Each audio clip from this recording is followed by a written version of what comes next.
In December, at Padmaloka, a death ritual was held for Dharmachari Sthiraka.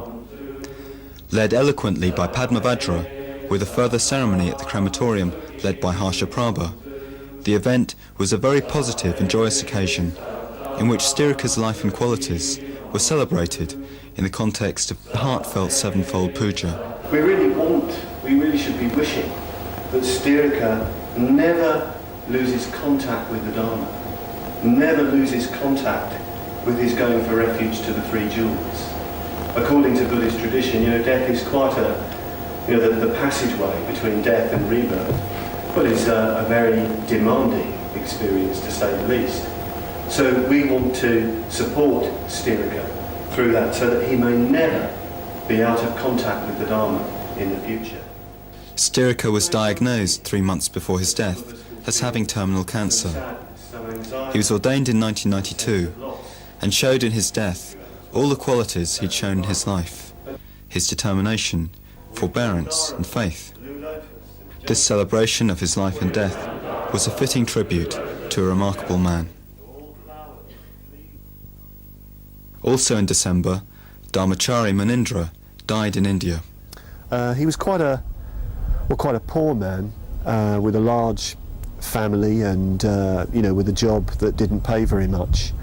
But he was completely involved with the early days of the Sangha in India and did a lot to help us establish things there.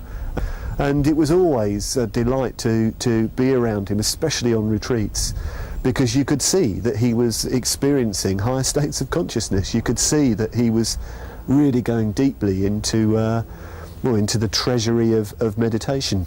He also used to do a lot of cutouts on bits of paper, which he would adorn shrines with.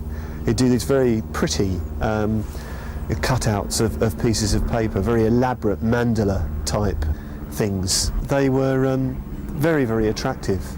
He wasn't that active in a way, I think, as time went on, partly because of sickness and partly because of family responsibilities. But whenever I went out to India over the last few years, I'd always, spend a bit of time with him. And he still had this very strong silence, as though, he'd really made a very essential connection with the Dharma.